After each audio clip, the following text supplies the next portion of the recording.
What's going on, y'all? We getting back to it again. Pre-draft review, breakdown, analysis of the New York Jets defense ahead of the draft. Like same thing, essentially all free agency moves should be finished. So I want to take the time to go ahead and break down what's been happening with the roster, and then again how that could potentially impact us with what selections we're going to make in the draft. Now, it was crazy actually doing this review and kind of taking a look at the comparisons and everything like that because this is the first time, if you want to stick to the analysis I've done for both, where we can realistically say the offense may be better than the defense. The sum of the parts is better than the whole, at least. There's definitely a lot of talent on the defensive side of things, but you can't argue against the 32nd ranked defense in the NFL, in quite a few categories as well, actually. So let's go ahead and dive into it. Overall grade, overarching, grade that I have here for the defense is going to be a C+.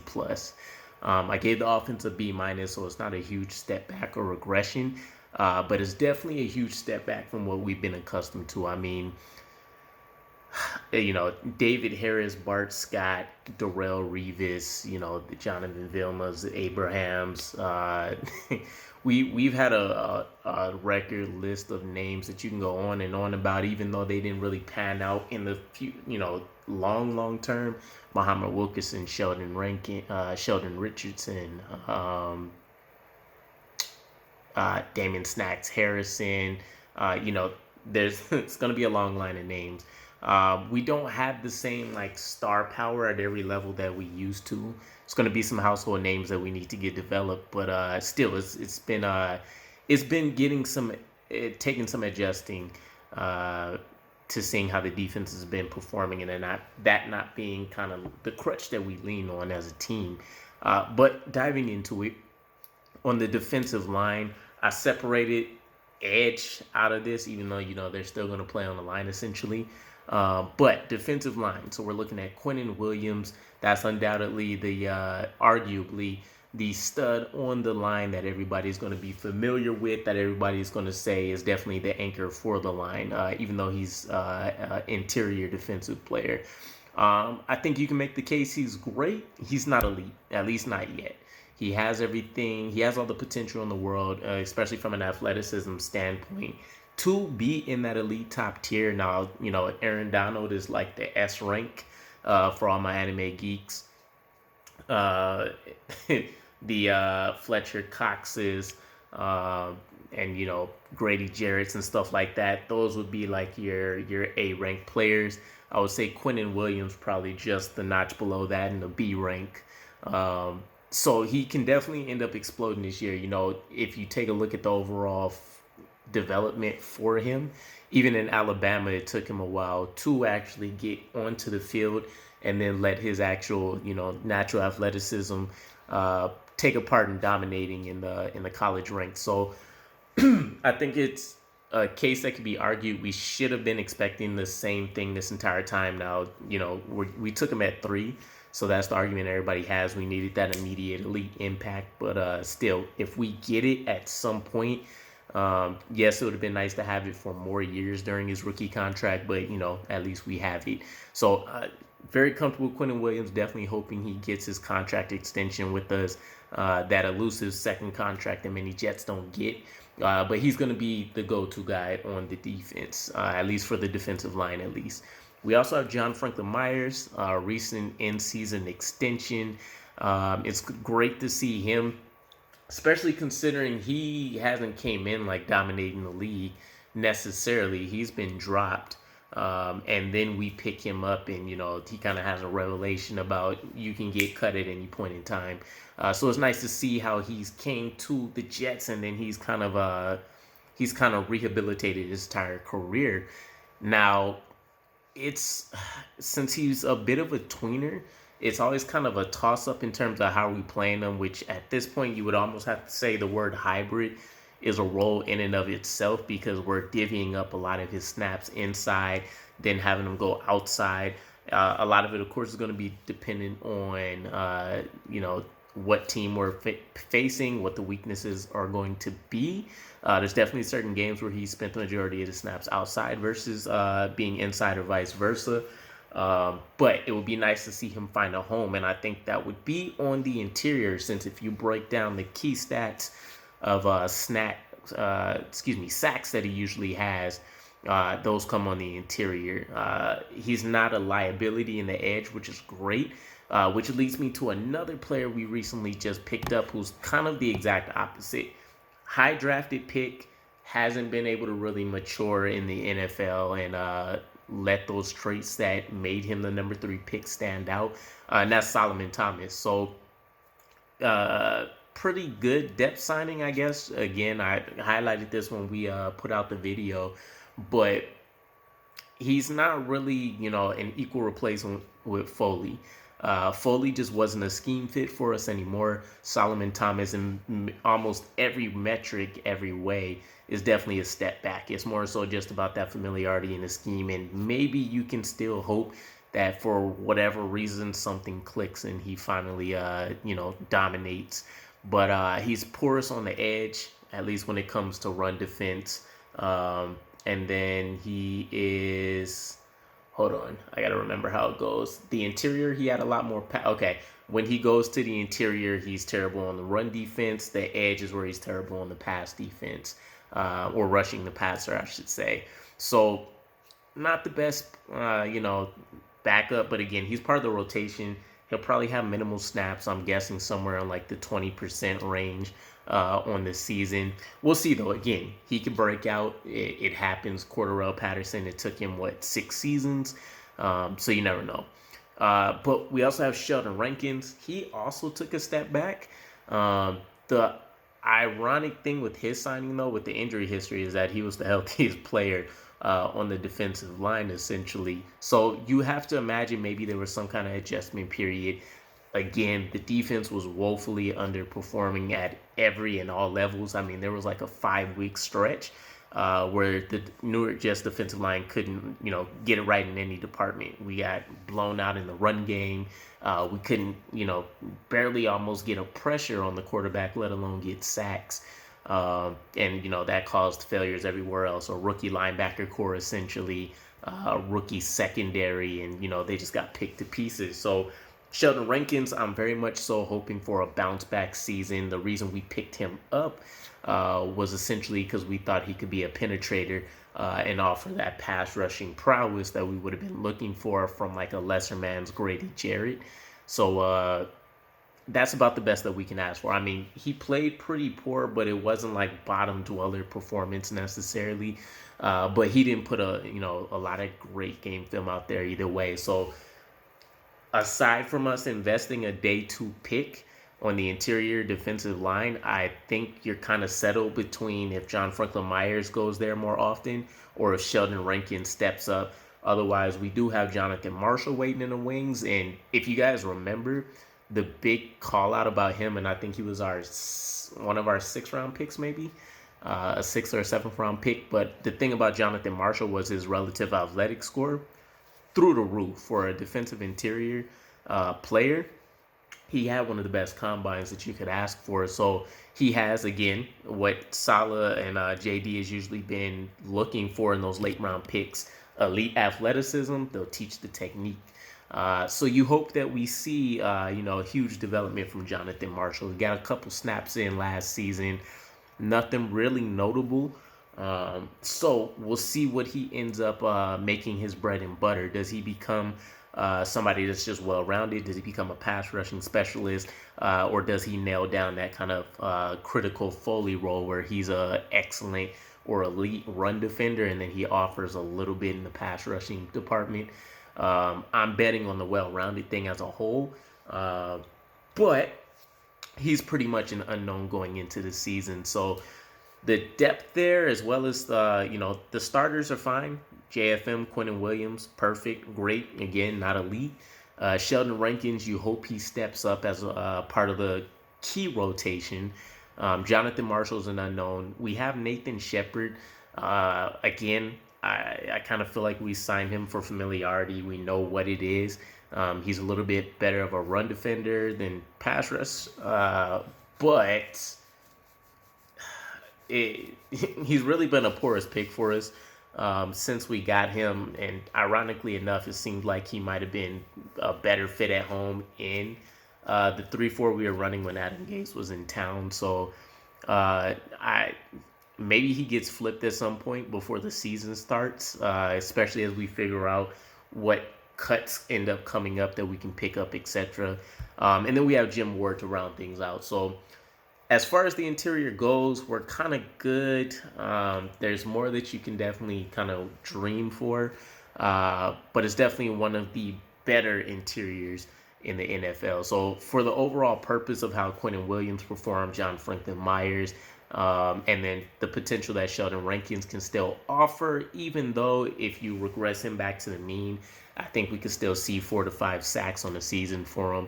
I'm going to go with a B for the interior defensive line at least. We'll skip to the edge. I'm giving our edge a B-. Now, Carl Lawson, obviously, his debut season with us went to the trash heap.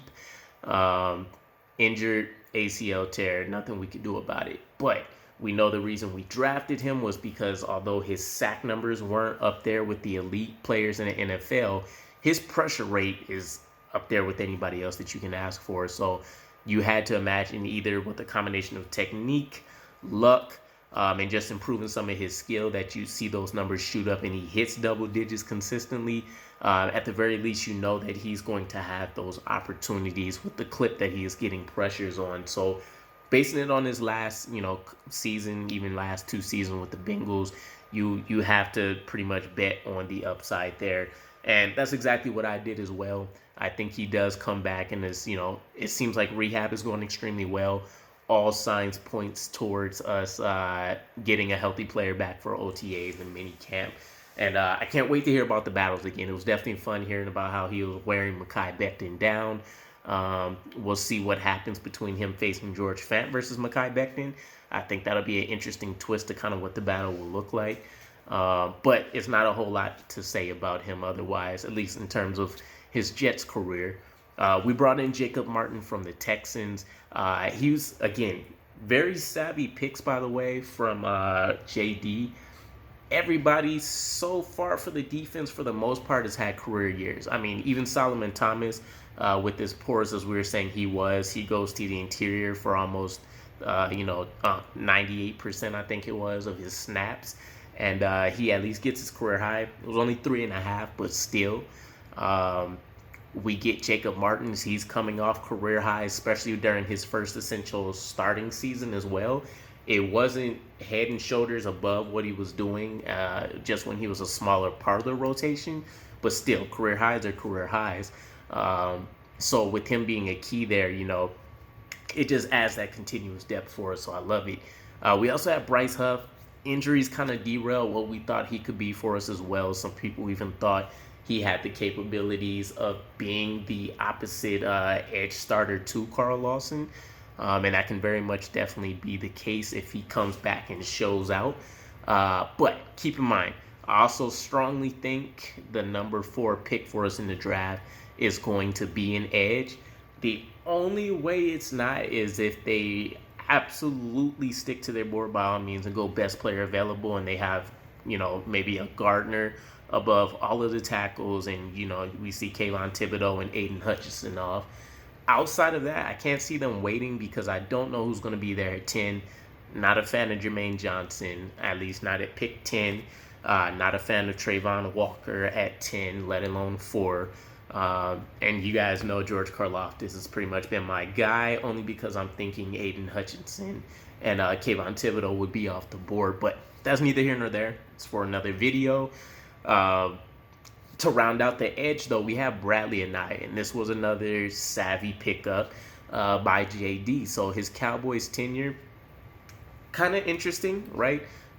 You seen him as part of the rotation. He wasn't quite up there with the DeMarcus Lawrence, Gregory Lawrence, but he never necessarily had, I would say, his fair chance to go in there, shine, and show out as well. So he could be anywhere from a key depth piece for us and see, 30 to 40 snaps. 30 to 40% of the snaps once it's all said and done, or he can just be somebody that carves out a very specific role where we only bring him in on third downs when there's fourth and distance situations, something that wouldn't necessarily be fourth and short, and see what he has. Not a lot to make the roster by any means, but this is one of those early cut pickups where you have to say take a flyer on the guy.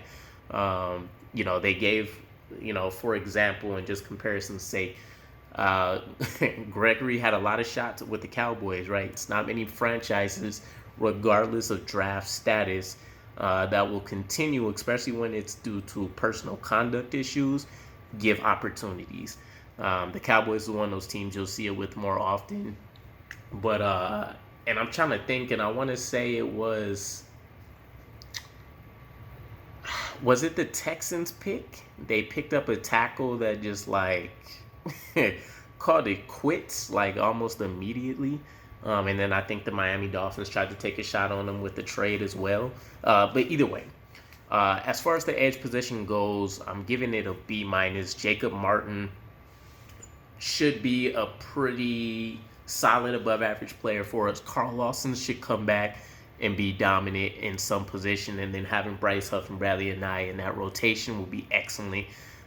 This grade is going to change tremendously, depending on who we pick it for, or potentially 10 if by some means we pass on the edge at 4. So this is one of those positions where on the D-line you can expect to see a grade that improves in some fashion. Now, the linebacking core is without a doubt the weakest component of our roster. I gave it a C. Now, I kind of fought with it a little bit because CJ Mosley showed a lot of great veteran leadership. He said all the right things. He took ownership at times where he had very porous efforts for stretches of 2 to 3 weeks as well. And then, of course, just because he's taken ownership of that linebacker position, by effect, the rookies not performing the way he would have expected, also caused an impact. But needless to say, CJ Mosley racked up the stat sheet. However, it's how much damage was still done in the passing game for us. That was a direct result of the linebacker core is why the rating is what it is. So CJ Mosley, if we gave him a grade by himself, still wouldn't be excellent. I would probably say C+ or B-. A B would be a huge reach for me. It would depend on what the argument looks like. But that's going to be the highest grade we're going with by far. If you think about the rest of the team, Quincy Williams is there. People, I think, mistake the exciting play that we seen with him because he ran around, he was popping people, he was getting involved in fumble recoveries and different things of that nature. It didn't. If you take a look at the stats and how efficient he was, it wasn't great. He's just one of those exciting players that looks awesome on film, and the energy that he brings, you can kind of see get transferred to the rest of his teammates. But all in all, he has a lot of things he needs to work on to become a much better player from down to down for us. Jamie and Sherwood, one of the better duos of the rookies that we picked up. If you want to take it from the standpoint that when CJ Mosley was hurt, when Quincy Williams wasn't quite ready to get a starting opportunity, Jamie and Sherwood was who they looked to take over the defensive play calling for a couple weeks, and then he ends up getting injured. So, that was tough there. But even when he did play, you can definitely tell the safety build that he has didn't help him out. He got blown out of a lot of plays in run defense. He was a little lost, of course, new playbook, new role, a lot of responsibilities right away, a little bit lost in coverage. So we didn't see the things that we necessarily were able to draft him for just because small sample size, as well as just an all in all. He didn't have very many, it wasn't the classic rookie route. It was definitely very much so trial by fire for them. Which I'm not hating on it by any means. I think the more opportunities we gave them during preseason, whatever they would have had in the regular season prior to the injuries would have been excellent for them. That leads us to the other duo, Hamza Nasruddin. So he ends up becoming more of kind of a special teams player for us, essentially, during his rookie season. And then, injuries ended up factoring into him as well. But he's the player that undoubtedly can still shine out for this linebacker core. And I think a lot of people are forgetting it. He was supposed to be a round 1 pick prior to the injury that he received. Saleh, this could be a genius move. Had the insight to draft him. We pick him up in, I believe it was the 5th round. And we look to convert him where we think that his coverage abilities from the safety position can shine out. But the way that he likes to, fire like a missile after people on the offense and, hit him with a bang will work out in the linebacker core. So give him some comfortability. Give him another year in the position. Give him, healthy offseason, weight training and conditioning. Hopefully he picks up on the playbook extremely quick. And you can see a player that probably, transforms in terms of what we've seen in limited snaps his rookie season to his sophomore year. But with that said, just like with the offense, I'm placing a lot more emphasis on what they did do, and what he did do wasn't much. He arguably was more effective in special teams than he was as a linebacker. We had a few players that, of course, aren't on the team, but at least to still round out who is here should be Shawn Phillips, and he had some very nice plays on film for us as well. I think he's somebody the team was kind of up in the air about in terms of allowing him to really get in there and, carve out a role for himself. I don't even remember how many snaps as a whole he ended up getting, but I know at one point, once all the injuries hit, he was in the rotation heavily enough, and you started seeing him get called out quite a bit, not just by the media, but also certain things that you were seeing in terms of what CJ Mosley was communicating to the rest of the team and things of that nature. So still a bit of an unknown, but I think we've seen some nice things from him. His pursuit angles were pretty good. Overall, it seems like he was able to kind of get in there in the run department and get a couple stops, little different things of that nature. I don't remember too many splash plays like forced fumbles or anything, but again, that pretty much sums up the linebacking core. So I think it would be hard to argue anything higher. If anything else, I would say people say I'm probably too generous. And I think there could be a case for that too. Arguably, this linebacker core is anywhere from a D rank to the C that I gave him. Taking a look at the cornerback position, I'm giving them a B. So we bring in DJ Reid, arguably a number 1 corner. At least all the stats will say that he's up there with the all-pro selection players that we've seen. People are going to shoot him for his stature. Can't do nothing about it. 5'9". I think he's somewhere in like just over 200. But either way, the man plays with ferocity. He plays the position how you love to see it. Seems like he's better on the right side of the field from what I remember kind of picking up through film and some things that were put out on the scouting report. So I love the signing. At least from a leadership perspective, we know he's coming from a team where he, made himself a number 1 cornerback. So it's not like he was just handed the position or anything crazy. So I love it. Above average player for us. Brandon Echols, 2 picks. A lot of the athleticism definitely popped on film, but there was things where he fell for like a lot of double moves. Just kind of, even though for all the speed, not quite recovering as well when he does get beat. And he wasn't necessarily able to keep the yards after the catch as little as we would like. Missed on quite a few tackles as well. But still, rookie blunders, cornerback position, was a hard adjustment. Michael Carter II was kind of a revelation for us, though, because it's been a while since we've had like a really, really good slot quarterback. And to find one as a rookie right out of the blue, again, the big theme with this entire cornerback room is that we just weren't really getting picks. So the awareness there is going to have to be picked up, and this is by everybody across the board. But Michael Carter II put so many great things on tape for us. And I'm just waiting to see if maybe they expand his role a little bit. A couple more snaps in safety, little different variations there, maybe putting him out on a few more blitzes and see if he picks up on things like that. But for what he gave us, it was a very serviceable first season for us. Bryce Hall, love the guy. I will argue anybody, he's a fringe cornerback 1 at the worst. Otherwise, he's a pretty elite number 2 for us. Again, the big knock, which is why the team was harping so much on wanting to get a number one cornerback as a playmaker is he doesn't make plays on the ball. I think he has 2 career interceptions, but I think when I tried to look it up and like double check some things, I only seen 1. Pretty sure he had 1 in his rookie season and then 1 last year, but I could be wrong. But either way, Bryce Hall is phenomenal when it comes to making the big plays, getting the stop, pass deflections. I mean, I think he was like number 2 in the NFL or somewhere in there in like the top 5 rank. So, excellent news for us. We could do a lot worse than Bryce Hall. He's definitely one of my underrated favorite players, especially as a person that isn't necessarily flashy. He just goes out there and handles business. We also have Javelin Guidry, or Guidry, as kind of that backup role to Michael Carter II. To be honest, they kind of shared more snaps than anything else. So maybe he finds another way like that to, get on the field where Michael Carter II really isn't playing the majority of the snaps, but they kind of have that 50-50 share at the nickel position. And then we have Isaiah Dunn, again, one of the biggest undrafted free agent contracts that we doled out. So we were expecting him to kind of win a number 2 role. It just didn't necessarily pan out like that.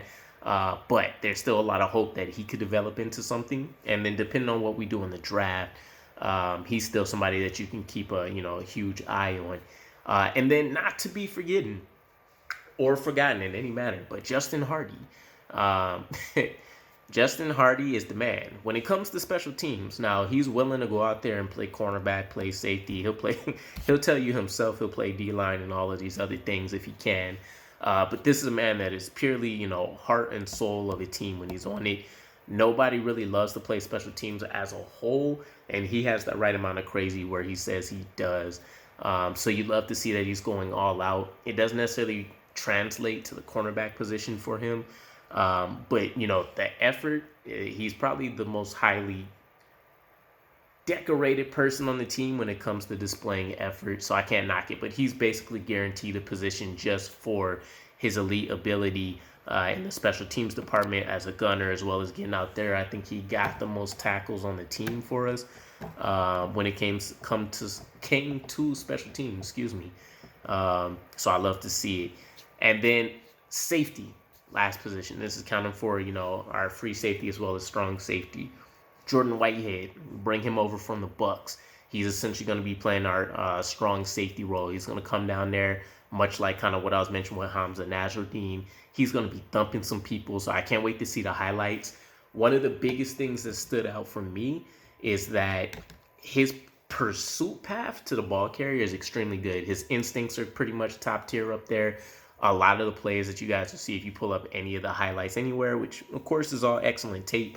But if you put on any game, you can see where when he's playing near the line of scrimmage, he almost knows where the hole is going to be before the running back, and he gets out there and pops somebody. And he's not whiffing, a ton, which is excellent. So I love to see it. We bring back Lamarcus Joyner. Who knows how he'll be recovering from his injury. I think I said originally it was an ACL tear, and now I believe they mentioned it was a torn labrum for him.